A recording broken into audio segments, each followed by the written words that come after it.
সমাজের মধ্যে ন্যায়, ইনসাফ, সাম্য, সমতা এগুলো যদি প্রতিষ্ঠা করে মুসলিমরা দেখাতে পারে, তাহলে পশ্চিমাদের তথাকথিত রাষ্ট্রনীতি পৃথিবীতে টিকবে না।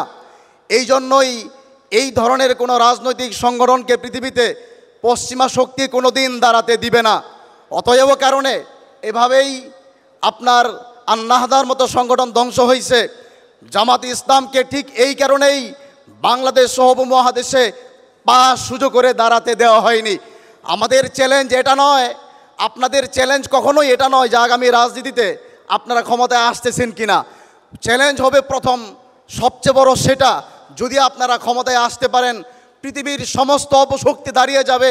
আমাদের পরস্পরের নানান ধরনের কাটি করে ভ্রাতৃত্ব ধ্বংস করে যেন আমরা পরস্পর আলাদা হয়ে যাই। আর রাজনৈতিক ইসলাম আর দিফা আল ইসলাম এগুলোতে পৃথিবীতে কোনোভাবেই যেন দাঁড়াইতে না দেয়। অতএব কারণে আমাদের এই সত্যটা উপলব্ধি করে ভ্রাতৃত্বের বন্ধনকে অটুট রাখার জন্য আমাদের এই ধরনের আয়োজন আরও অনেক বেশি দরকার। আমি সাধুবাদ জানাই যারা এই আয়োজন করেছেন, এবং জাযাকুমুল্লাহ তাদেরকে যারা এখানে এসছেন। সেই সাথে আমাদের এই ভ্রাতৃত্ব, সুসংহতি এবং রাজনৈতিক ইসলাম আর দিফা আল ইসলাম, প্রতিরক্ষামূলক ইসলাম সারা দুনিয়াতে আগামীর ইসলামেরই বিজয়। সেই বিজয়ের সঙ্গে আমরা রক্ত দিয়ে হোক, কথা দিয়ে হোক, কলম দিয়ে হোক, বক্তব্যের মাধ্যমে হোক, সর্বভাবেই আমরা প্রচেষ্টা এবং প্রয়াস চালাবো।